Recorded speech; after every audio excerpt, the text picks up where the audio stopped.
Hello everyone. आप सभी का फिर से स्वागत है। ये घटना चक्र साइंस का डिस्कशन है। हम लोग बायोलॉजी को डिस्कस करें। बायोलॉजी में आज का टॉपिक है विविध। ये बायोलॉजी का लास्ट चैप्टर है। इसी के साथ बायोलॉजी पूरी तरह से समाप्त हो जाएगा, यानी घटना चक्र साइंस जो है पूरी तरह से समाप्त हो जाएगा। तो आप लोग कमेंट करके बताइएगा कि इसके बाद कौन सा सब्जेक्ट स्टार्ट किया जाए। सबसे पहले हम लोग विविध के बारे में डिस्कस करेंगे। इसके बाद इस पर आधारित अब तक जितने भी प्रश्न पूछे गए उन सभी प्रश्नों को भी एनालिसिस करेंगे। लेकिन डिस्कशन को स्टार्ट करने से पहले मैं बता दूं कि इसका पीडीएफ अवेलेबल है। अगर आपको पीडीएफ चाहिए तो Telegram channel, Telegram quiz group या चैनल के कम्युनिटी बॉक्स में जाइए, वहां पर इसके रिगार्डिंग में इंफॉर्मेशन को अपडेट कर दिया गया है। तो चलिए स्टार्ट करते हैं। देखिए, जीव विज्ञान का जो क्षेत्र है बहुत विस्तृत है, लंबा चौड़ा है। जहां एक ओर यह फसलों तथा पशुओं में होने वाली बीमारियों और उनके उपचार के माध्यमों का ज्ञान करा के हमारी अर्थव्यवस्था को सुदृढ़ करता है, मजबूत करता है, वहीं दूसरी ओर उत्कृष्ट पादपों, औषधियों, सूक्ष्म जीवों और चिकित्सकीय उपकरण का ज्ञान और उसकी उपयोगिता की जो जानकारी है उपलब्ध करा के मानव को रहन सहन का उच्च स्तर प्रदान करता है। तो अगर बात करें जीव विज्ञान का जो क्षेत्र है काफी लंबा चौड़ा है, बहुत बड़ा है।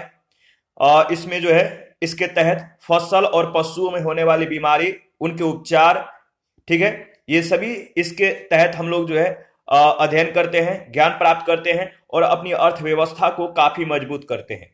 दूसरी ओर उत्कृष्ट पादप, औषधि, सूक्ष्म जीव, चिकित्सकीय उपकरण, इन सभी का ज्ञान और उसकी उपयोगिता की जानकारी भी हम लोग जो है इसी के माध्यम से प्राप्त करते हैं और मानव का जो रहन सहन है, खान पान है, इसका जो स्तर है ये उच्च प्रदान करता है। जीव विज्ञान से संबंधित अनुसंधान एवं आविष्कार स्वास्थ्य और दैनिक जीवन के अनेक समस्याओं के समाधान में भी सहायक होता है। याद रखिएगा, जार्विक जो सेवन है काफी इंपॉर्टेंट है, बहुत बार प्रश्न भी पूछे गए हैं। तो जार्विक सेवन एक कृत्रिम हृदय है, आर्टिफिशियल हृदय है, जिसका आविष्कार रॉबर्ट जार्विक ने किया था। यह कृत्रिम हृदय पहली बार याद रखिए, ये जो आर्टिफिशियल जो हृदय है पहली बार बार्ने क्लार्क नामक रोगी में 1982 में प्रतिस्थापित किया गया था। तो ये जो कृत्रिम हृदय है पहली बार कब और किसमें ये हृदय लगाया गया था, प्रतिस्थापित किया गया था, तो 1982 में बार्ने क्लार्क, ठीक है, बार्ने क्लार्क नामक रोगी में। जोनास साल्क एक अमेरिकी चिकित्सा शोधकर्ता और विषाणु शास्त्री थे। उन्होंने पोलियो के पहले सुरक्षित और प्रभावी टीके के विकास के लिए जाना जाता है। तो पोलियो का जो आविष्कार है जोनास साल्क के द्वारा किया गया है। इसके बाद 1960 में, याद रखिएगा, 1960 में अल्बर्ट साबिन, ठीक है, अल्बर्ट साबिन ने मौखिक polio vaccine, oral polio vaccine विकसित की, जो इस बीमारी को समाप्त करने में काफी महत्वपूर्ण भूमिका निभाई। रॉबर्ट जी वेबस्टर न्यूजीलैंड के वैज्ञानिक हैं। इन्होंने 1957 में जंतुओं और मनुष्यों में होने वाले इन्फ्लुएंजा के लिए ही जो है एक प्रकार के वायरस के उत्तरदायी होने की बात की। उन्होंने इन्फ्लुएंजा के वायरस H5N1 की पहचान की, उसे अलग किया और इसके टीके के विकास के लिए कई अनुसंधान कार्य किए। प्रथम विश्व युद्ध के दौरान जर्मन सेना के द्वारा ब्रिटिश सैनिकों के विरुद्ध 1917 में मस्टर्ड गैस का उपयोग किया गया था। याद रखिएगा, मस्टर्ड गैस का प्रयोग सबसे पहले कब किया गया? 1917 में प्रथम विश्व युद्ध के दौरान जर्मन सेना के द्वारा किया गया था। किसके विरुद्ध? तो ब्रिटिश सैनिकों के विरुद्ध। मस्टर्ड गैस एक तरह का जो है खतरनाक रासायनिक हथियार है। सरसों के तेल में मिलावट के लिए आर्जिमोना तेल का प्रयोग किया जाता है। इस तेल की मिलावट के फलस्वरूप मनुष्यों में ड्रॉप्सी नामक रोग हो जाता है। आर्जिमोना तेल मिलावट के कारण इस तेल का जब उपभोग किया जाता है सरसों के तेल के साथ, तो मनुष्यों में ड्रॉप्सी नामक डिजीज हो जाता है। परिकलित, याद रखिएगा, परिकलित टोमोग्राफी क्या है? या सीटी स्कैन। परिकलित टोमोग्राफी या सीटी स्कैन एक शक्तिशाली अविखंडनीय मूल्यांकन तकनीक है। इसके द्वारा वस्तुओं के द्विविमीय तथा त्रिविमीय चित्र लिए जाते हैं, फिगर लिए जाते हैं, और इसमें एक्स किरणों का उपयोग किया जाता है। इससे किसी वस्तु की आंतरिक संरचना जैसे उसकी विमाएं, उसका आकार, उसके आंतरिक विकार और उसके घनत्व का चित्र आसानी से लिया जा सकता है। इसके बाद है ईईजी या इलेक्ट्रोइंसेफलोग्राम। ये क्या है? ईईजी या इलेक्ट्रोइंसेफलोग्राम एक परीक्षण है, एक जांच है जिसका उपयोग मस्तिष्क में उत्पन्न वैद्युतीय गतिविधियों से संबंधित समस्याओं का पता लगाने के लिए किया जाता है। ईसीजी हृदय की वैद्युत गतिविधियों की अभिलेखन प्रक्रिया है। ईओजी, देखिए ईओजी क्या है? तो रेटिना की विश्राम क्षमता के मापन की तकनीक है। ईएमजी क्या है? ईएमजी तो ईएमजी मांसपेशियों तथा इसको नियंत्रण करने वाली नसों के स्वास्थ्य परीक्षण की एक तकनीक है। इसके बाद अगर बात करें तो प्रमुख है चिकित्सा उपकरण। प्रमुख चिकित्सा उपकरण जैसे स्टेथोस्कोप, इसका कार्य क्या है? स्टेथोस्कोप हृदय गति या हृदय स्पंदन की दर मापने में इसका प्रयोग होता है। पेसमेकर का प्रयोग हृदय गति अधिक हो जाने या कम हो जाने पर इसे सामान्य अवस्था में लाने के लिए प्रयोग होता है। इसके बाद है एस्फिग्मोमैनोमीटर कंप्यूटेड टोमोग्राफी। एस्फिग्मोमैनोमीटर कंप्यूटेड टोमोग्राफी ये रक्त दाब मापने के लिए प्रयोग होता है। इसके बाद है सीटी स्कैन यानी कंप्यूटेड टोमोग्राफी या सीटी स्कैन। इसका कार्य है संपूर्ण शरीर में किसी असामान्यता या विकृति का कोई डिजीज है तो इसका पता लगाने के लिए इसका प्रयोग होता है। ईसीजी इलेक्ट्रोकार्डियोग्राफ, ईसीजी हृदय से संबंधित असामान्यताओं का पता लगाने के लिए इसका प्रयोग किया जाता है। ईसीजी का ईईजी इलेक्ट्रोइंसेफलोग्राफ जो है इंसेफलोग्राम ये मस्तिष्क की विकृतियों का पता लगाने के लिए प्रयुक्त होता है, यानी मस्तिष्क के जो डिजीज हैं इसको पता लगाने के लिए इलेक्ट्रोइंसेफलोग्राम का प्रयोग किया जाता है। याद रखिएगा, इंपॉर्टेंट है।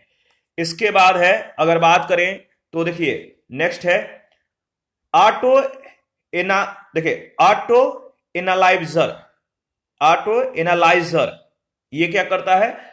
ग्लूकोज, यूरिया, कोलेस्ट्रॉल आदि की जांच के लिए प्रयोग होता है। Auto analyser.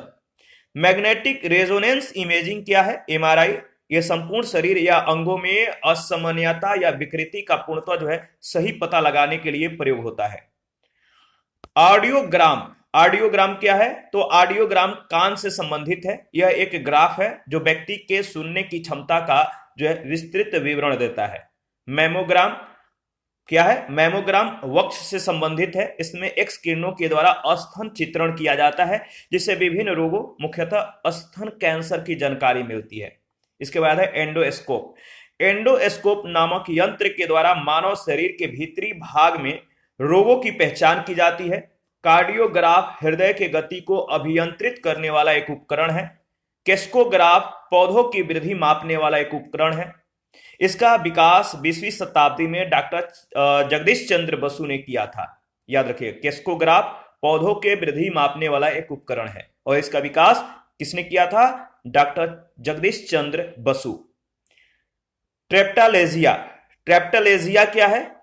तो इसका मतलब है यानी ट्रेप्टालेजिया से तात्पर्य है दोनों हाथों और दोनों पैरों के पक्षाघात से। इसे क्वाड्रीप्लेजिया भी कहा जाता है। क्वाड्रीप्लेजिया चोट या बीमारी के कारण शरीर के निचले हिस्सों यानी पैरों सहित में पक्षाघात हो जाता है, यानी पैराप्लेजिया कहलाता है।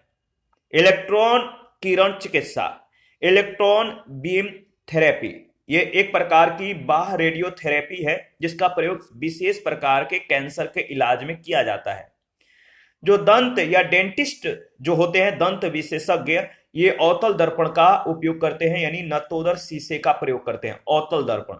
आकाशीय पिंड, तारा आदि की फोटोग्राफी करने के लिए परावर्तक दूरदर्शी में बड़े बड़े अवतल दर्पणों का उपयोग होता है।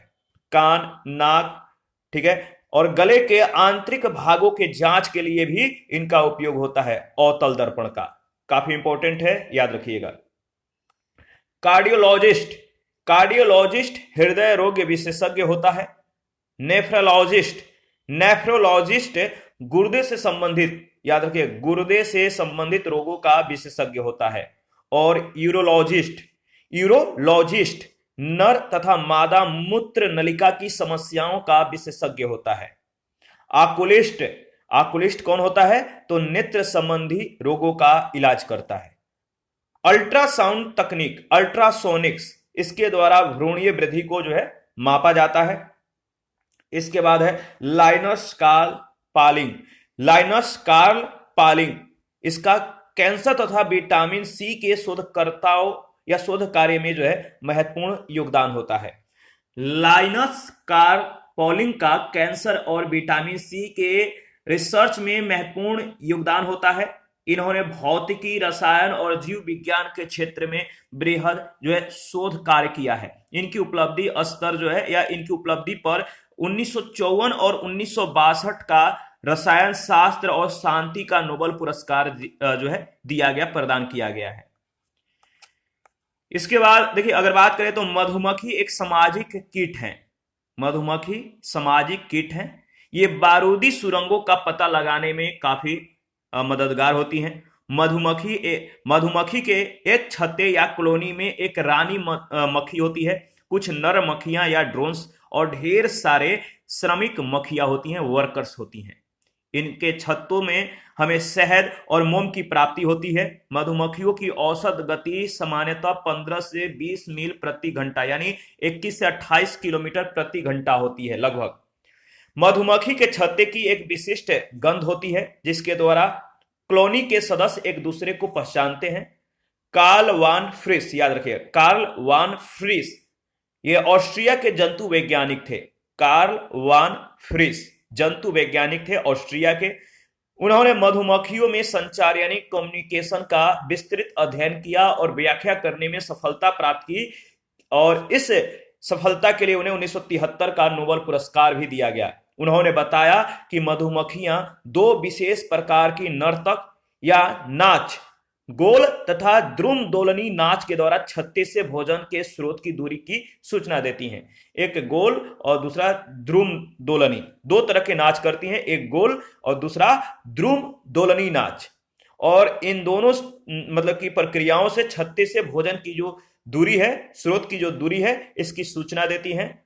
राउंड डांस यानी गोल नृत्य का मतलब है कि इसका मतलब है कि भोजन का जो स्रोत है छत्ते के नजदीक लगभग 75 मीटर के दायरे में है, और द्रुम दोलनी जो नृत्य है इसका मतलब है कि भोजन का जो स्रोत है छत्ते से काफी दूरी पर है। याद रखिएगा, नमी के कारण डिब्बा बंद औषधियां डिब्बा खुलने के बाद नमी को सोख कर टूटने लगती हैं, इसीलिए औषधियों को सुरक्षित रखने के लिए सिलिका जेल को डिब्बे में रख देते हैं। आप किसी मेडिसिन का बॉक्स ओपन करते हैं तो उसमें जो है छोटा छोटा साबूदाना टाइप का जो है गोली एक पैकेट में भरा रहता है, जो कि उस डब्बे में रखा रहता है। वो सिलिका जेल होता है, नमी को सोखता है, ठीक है, और औषधियों को टूटने से बचाता है। CSIR council of scientific and industrial research के संस्थापक व निर्देशक शांति स्वरूप भटनागर के स्मृति में संस्थान की ओर से विज्ञान एवं प्रौद्योगिकी के क्षेत्र में यह पुरस्कार दिया जाता है। मानव शरीर में दो नेत्र दर्शन इंद्रियों के रूप में होती हैं, जो नासिका के दोनों तरफ स्थित होती हैं। नेत्र विज्ञान चिकित्सा विज्ञान की एक शाखा है जिसके अंतर्गत नेत्रों की संरचना, कार्य की तथा रोग एवं उपचार का अध्ययन किया जाता है। नेत्रदान में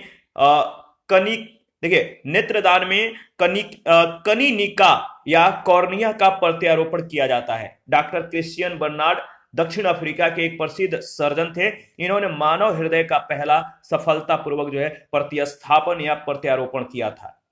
गति प्रेरक आकार हृदय स्पंदन यानी धड़कन को जो है समंजित करना है। इसकी आवश्यकता उस समय पड़ती है जब हृदय असामान्य गति से कार्य करने लगता है। SA नोड या सिनोएट्रियल नोड कोशिकाओं का एक समूह है जो हृदय के दाहिने अलिंद में स्थित होता है। यह हृदय का प्राकृतिक पेसमेकर है जो हृदय गति को नियंत्रित करने में प्रमुख भूमिका निभाता है। इसके बाद अगर बात करें तो शरीर से अत्यधिक मात्रा में तरल पदार्थ का क्षय या समाप्त हो जाना निर्जलीकरण कहलाता है। निर्जलीकरण की स्थिति में इलेक्ट्रोलाइट्स मुख्यतः सोडियम क्लोराइड जो है यानी साधारण नमक शरीर से लुप्त हो जाता है। किंग कोबरा एक अंडयुज सांप है जो कि घोंसलों का निर्माण करता है। घोंसलों में या घोंसले में मादा जो है लगभग 20 से 50 अंडे देती हैं और ये सर्प अंडों से बच्चे निकलने तक अपने घोंसलों की पहरेदारी करते हैं, यानी इनके पैतृक संरक्षण की प्रवृत्ति जो है पाई जाती है। कोबरा तथा करैत सर्प के बीज जो है तंत्रिका विषी होते हैं, जबकि वाइपर के बीज रुधिर विषी होते हैं। ठीक है, याद रखिएगा, सर्प यानी सांप सरीसृप वर्ग के पृष्ठवंशी या कशेरुकी प्राणी है। रेप्टाइल्स ये जो है ये पृष्ठवंशी या कशेरुकी प्राणी है। देखिए एस्पिरिन, जिसे अगर बात करें तो एसिटिल सैलिसिलिक एसिड भी कहते हैं। एस्पिरिन जिसे एसिटिल सैलिसिलिक एसिड भी कहते हैं, और यह जो है एक सैलिसिलेट औषधि है जो अक्सर हल्के दर्दों से छुटकारा पाने के लिए दर्द निवारक के रूप में, ज्वर शामक के रूप में और शोथ निरोधी दवा के रूप में प्रयोग में लाई जाती है। अमेरिकी चिकित्सा एवं जीन विज्ञानी फ्रांसिस कॉलिंस व्याधिग्रस्त जीनों की महत्वपूर्ण खोज और मानव जीनोम चित्रण के लिए नेतृत्व के लिए विख्यात रहे हैं। ठीक है, सर्जी ब्रिन रूसी मूल के अमेरिकी उद्यमी हैं जिन्होंने लैरी पेज के साथ मिलकर सर्च इंजन गूगल की स्थापना की। ठीक है, जिमी डोनाल्ड वेल्स विकिपीडिया के जनक है। जिमी डोनाल्ड वेल्स विकिपीडिया के क्या है? जनक हैं। लिथोट्रिप्सी एक चिकित्सकीय प्रक्रिया है जिसमें किरणों के सहायता से गुर्दे, पित्ताशय, मूत्राशय की थैली आदि में स्थित पथरी जो होता है, स्टोन जो होता है, इसको तोड़कर मरीजों का इलाज किया जाता है। अमेरिका के द्वारा वियतनाम युद्ध में 2,4,5-T और 2,4-D नामक खरपतवार नाशक रसायनों के मिश्रण जो कि 2,3,7,8 डिबेंजोडायोक्सिन से संदूषित था। यह नाम थोड़ा सा लंबा है। 2,3,7,8 टेट्राक्लोरोडिबेंजोडायोक्सिन से संदूषित था और ये जो था एक एजेंट ऑरेंज के नाम से रासायनिक हथियार के रूप में इसका प्रयोग हुआ था। इस युद्ध में 1961 से 1971 के बीच यह रसायन अपने रंग के कारण एजेंट ऑरेंज के नाम से जाना गया।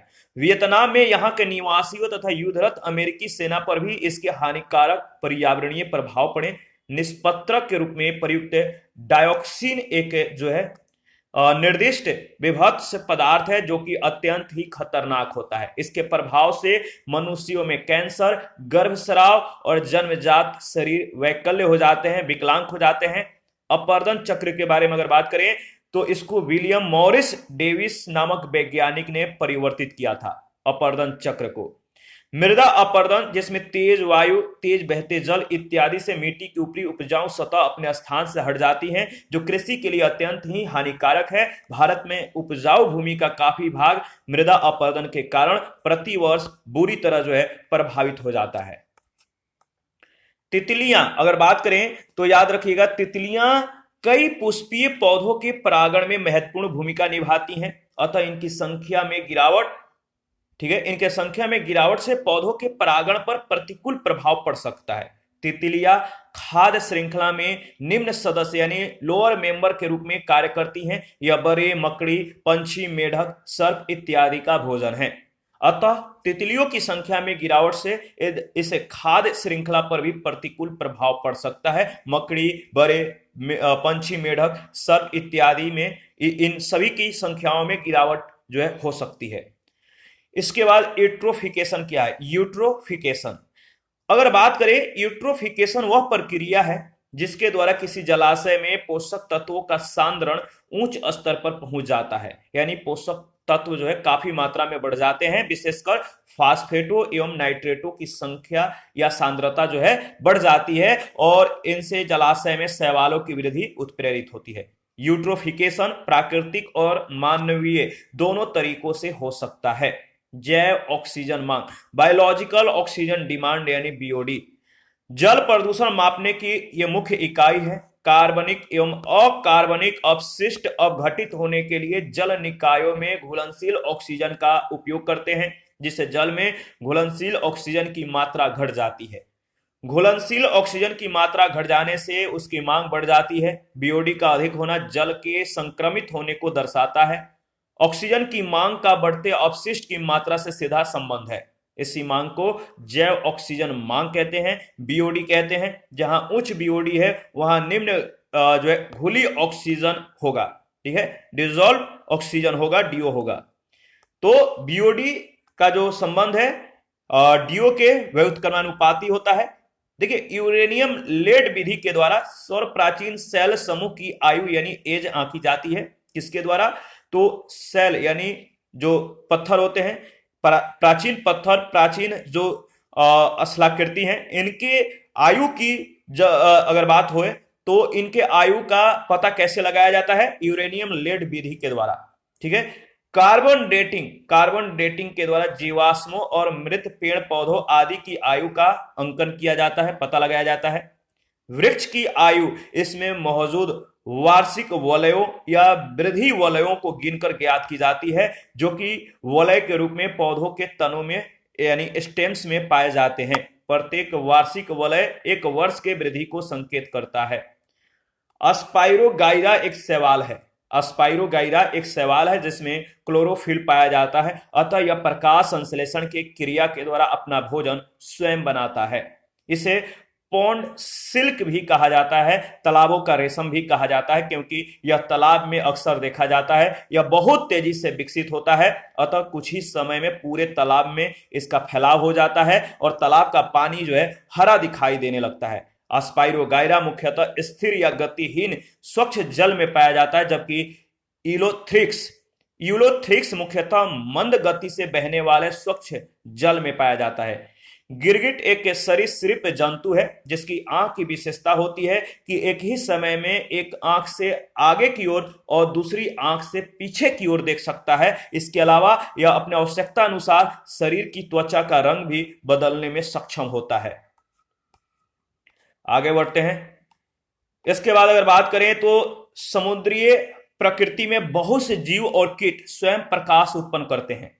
प्राणियों के द्वारा स्वयं प्रकाश उत्पन्न करने की इस क्षमता को जीव दीप्ति कहते हैं। इस जीवों के शरीर में फोटोफोर नामक अंग में एंजाइमों एवं एक प्रकाश उत्पादक तत्व के मध्य जैव रासायनिक अभिक्रिया के द्वारा यह प्रकाश उत्पन्न होता है। जीवों के द्वारा यह उत्पन्न प्रकाश उष्मा रहित होता है। विषाणु के बारे में अगर बात करें तो विषाणु अकोशिकीय अति सूक्ष्म जीव हैं जो केवल जीवित कोशिका में ही वंश वृद्धि कर सकते हैं, ठीक है। शरीर के बाहर तो ये मृत समान होते हैं। एक विषाणु बिना किसी सजीव माध्यम के पुनर्उत्पादन नहीं कर सकता। संपर्क के द्वारा, वायु के द्वारा, भोजन और जल के द्वारा तथा कीटों के द्वारा विषाणुओं का संचरण होता है। गैम्बूसिया क्या है? गैम्बूसिया ताजे पानी की मछली की एक प्रजाति है। यह मुख्यतः मैक्सिको के खाड़ी के जल विभाजक में पाई जाती हैं। गैम्बूसिया फिश जो है एक ऐसी मछली है जिसमें तालाब और कुओं में छोड़ने से मच्छरों को नियंत्रित करने में ये मदद करती हैं, इनसे मदद मिलता है। मच्छर के अंडे एवं लार्वा के अलावा इनका भोजन जो है पानी में जमने वाली काई, पानी में मरे जीव, हाइड्रिला पौधे आदि हैं।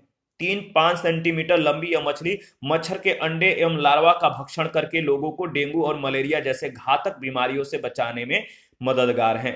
जीवाणुओं में पारक्रमण तथा संयुग्मन की खोज लैडरबर्ग एवं जिंडर तथा लैडरबर्ग एवं टाटम के द्वारा की गई 1951 और 1946 में।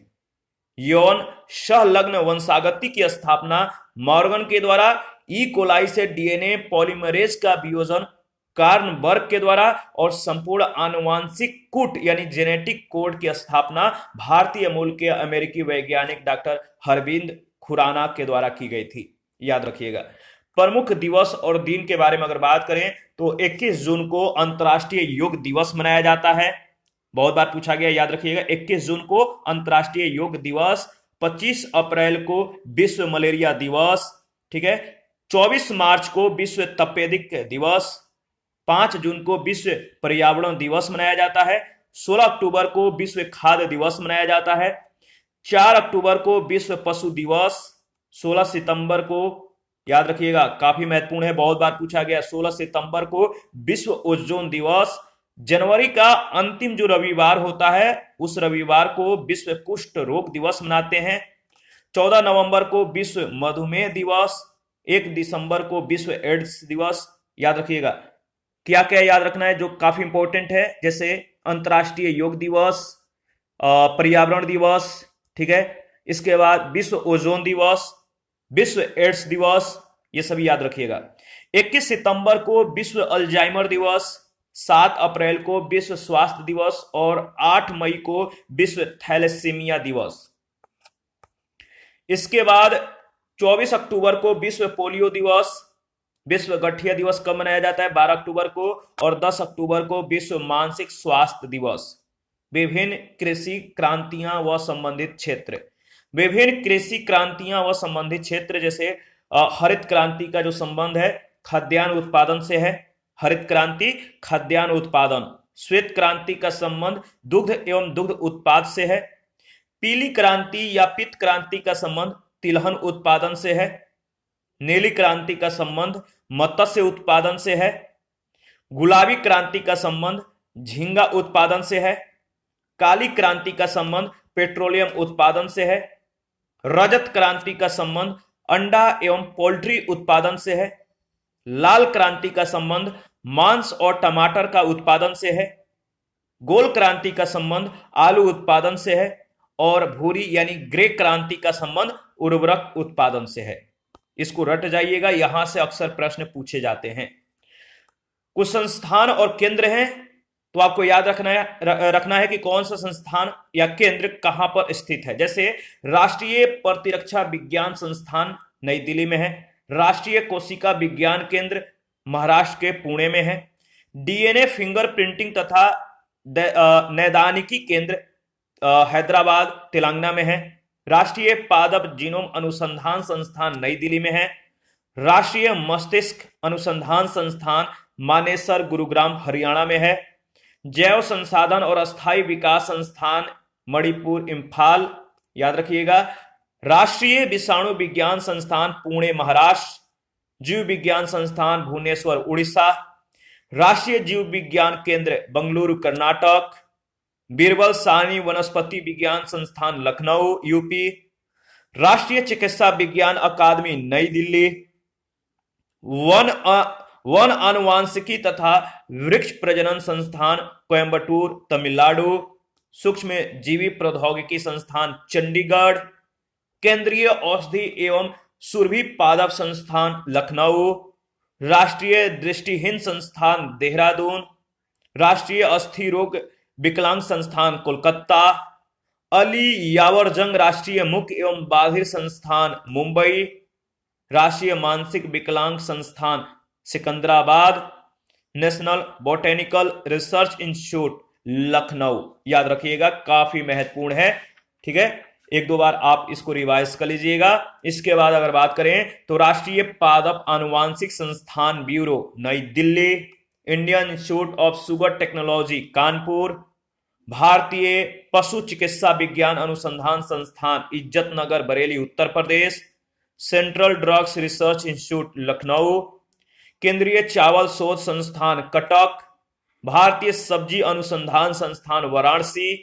केंद्रीय आलू शोध संस्थान शिमला में है। और अंतर्राष्ट्रीय आलू केंद्र लीमा पेरू में है। पहला प्रश्न है, रेड रिबन एक्सप्रेस चलता फिरता दृश्य साधन है। रेड रिबन एक्सप्रेस चलता फिरता दृश्य साधन है एड्स के लिए जागरूकता। एड्स जागरूकता के लिए रेड रिबन एक्सप्रेस को जो है चलाया गया है। रेड रिबन एक्सप्रेस का उद्देश्य देश भर में घूमकर लोगों को एचआईवी या एड्स के बीमारी के खतरे और इससे बचाव के तरीकों के बारे में जागरूक करना है, जिसके लिए इसमें एड्स से संबंधित प्रदर्शनी लगाई जाती है। इसके बाद है संरक्षा संस्था है। संरक्षा संस्था है, बताइए। तो एड्स शोध एवं नियंत्रण परियोजना बंगलुरु, कहां पर है? बंगलुरु में है, बी ऑप्शन। संरक्षा संस्था जो है एड्स शोध एवं नियंत्रण परियोजना से जुड़ी हुई है, ये बंगलुरु में है। थर्ड, बिल तथा मेलिंडा गेट्स फाउंडेशन के द्वारा स्थापित भारत के लिए कार्यक्रम आह्वान किसके प्रतिरोध के लिए जो है कार्यरत है? आह्वान, इसका संबंध किससे है? तो आपको मालूम है एचआईवी एड्स, यानी सी ऑप्शन। भारत में एचआईवी एड्स की रोकथाम के लिए बिल एवं मेलिंडा गेट्स फाउंडेशन के द्वारा प्रायोजित पहल की शुरुआत जो है, आह्वान पहल की शुरुआत 2003 में की गई थी।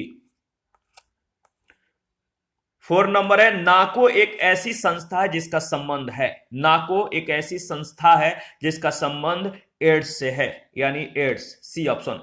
भारत के स्वास्थ्य एवं परिवार कल्याण मंत्रालय के एक प्रभाग के रूप में 1992 में स्थापित NACO, national AIDS control organisation, Bharat में एचआईवी या एड्स नियंत्रण कार्यक्रम के संचालन से संबंधित है।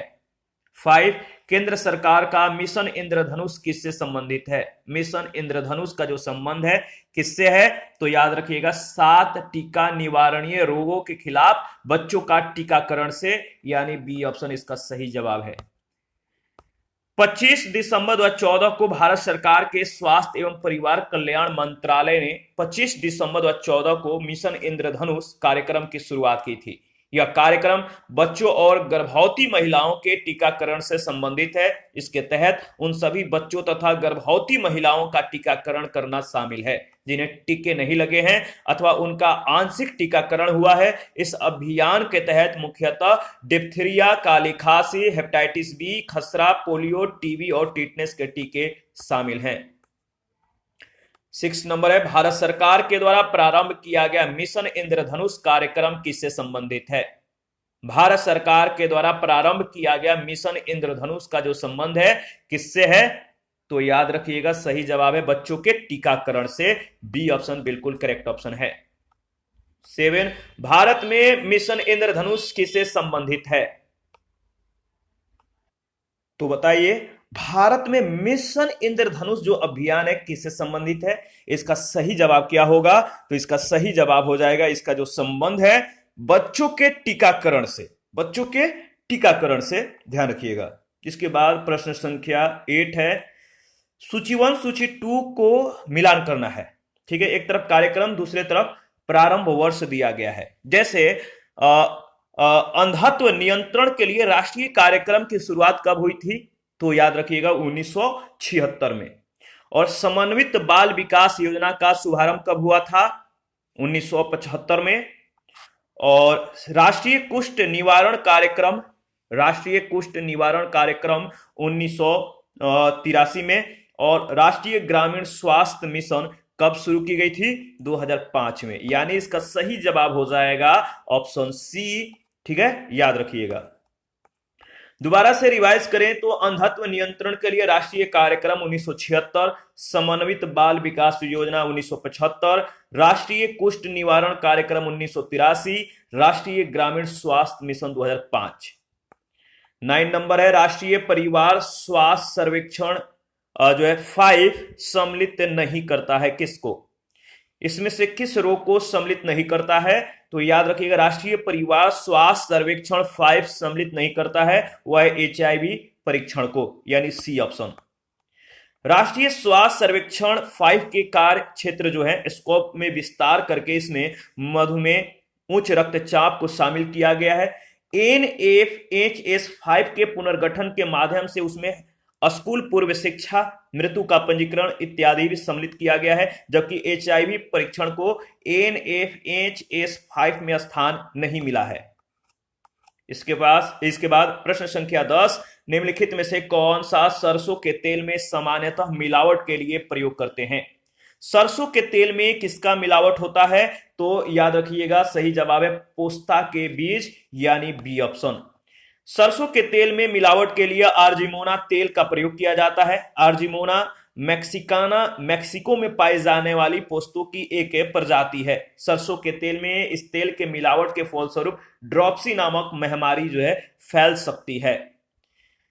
इसी के साथ आज का जो सेशन है समाप्त करते हैं। नेक्स्ट सेशन में बचे हुए प्रश्नों को जो है हम लोग कवर करेंगे। आप अपना प्रतिक्रिया देते रहिए, आपके प्रतिक्रियाओं का हमें बेसब्री से इंतजार रहता है। जिन लोगों ने Telegram channel, Telegram quiz group, Facebook page, Instagram को ज्वाइन नहीं किया है, वीडियो के डिस्क्रिप्शन बॉक्स में उसका लिंक है, आप ज्वाइन कर सकते हैं। Thank you.